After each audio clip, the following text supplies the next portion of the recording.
Hello guys, it's Teenage Marvel Fan back with another video, and Season 2 has come to an end for Marvel's Spider-Man.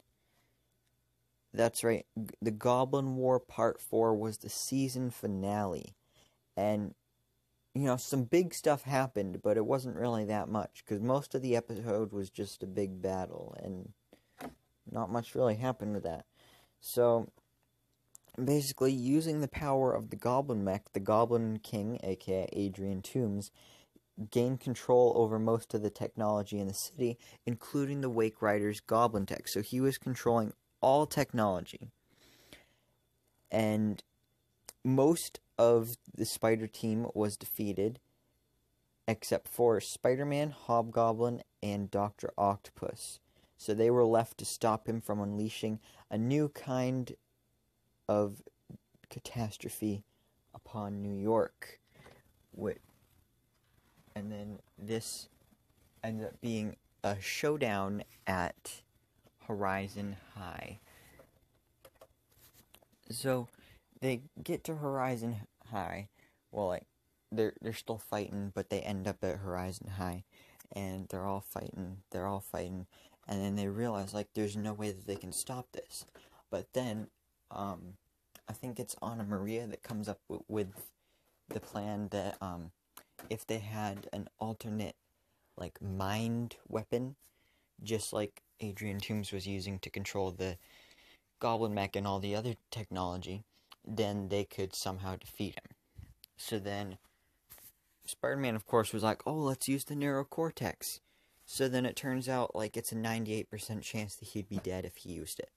So he needs to sacrifice himself to save the city, because he has to save the city.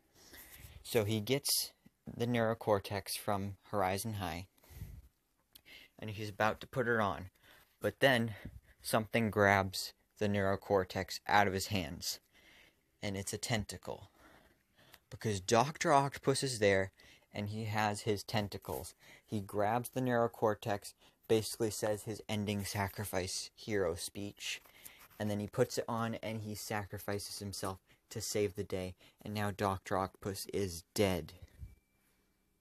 Which is a little disappointing, because Dr. Octopus is one of the best Spider-Man villains ever. But they really made him weird on this show. I don't like what they did with Dr. Octopus on this show. And honestly, after what they've done to the character, I don't want them to bring him back to life, because he's a hero now, and I don't like him as a hero. I like him as a villain, like he should be. So, that's the end of Otto Octavius. He went out as a hero, and everybody saw it. Well, actually, nobody saw it except for the team of Spider people and Max Modell. So then, there was no funeral or anything, but, Peter and Anna Maria were at Otto's tombstone. And then Max, Miles, Gwen, and Anya showed up. And then they talked about how they were the only ones that knew how great of a hero Otto Octavius was, and that he deserved to be recognized and stuff like that. Now, one of the things I'm most disappointed about this episode is that Peter never told Gwen and Anya that he is Spider-Man. So, I've mentioned this in my past episode reviews, it doesn't make sense. Why won't he just tell them? They're superheroes that are helping him. They deserve to know. And it would be a lot easier if they knew, because that would be an easy way to explain why he was acting different, because Dr. Octopus was inside my body, duh. So, yeah, that's kind of stupid.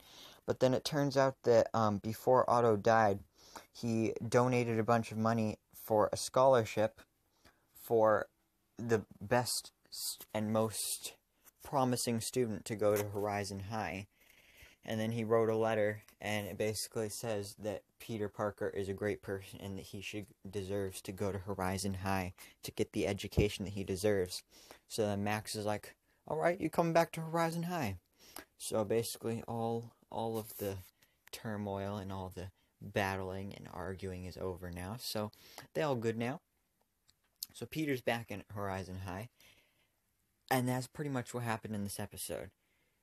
So yeah, not much happened in this episode, because most of it was just a big battle with a big robot, which is the worst kind of battle on a superhero show or movie, is just a battle with a big robot or a mech. Because it's so generic and we've seen it so many times, and it's just boring at this point. Plus, it wasn't even like a cool mech, it was just like a blob of robot stuff. I don't even know. So yeah, this was a really disappointing episode, but I am super excited for Season 3, which will premiere in spring of 2020, and it's called Maximum Venom, I think. Yeah. So, the Venom symbiotes are coming to enslave the Earth, or something like that. I don't really know. But we'll have to wait and see. So, go ahead and subscribe. Go ahead and subscribe so that you can see my episode reviews when Season 3 comes out. But that's it for this season, so I hope you enjoyed it. Let me know what you think down in the comments below. Thank you so much for watching. Please remember to like, comment, and subscribe. And I hope to see you in my next video so I can bestow all of my Marvel knowledge upon you.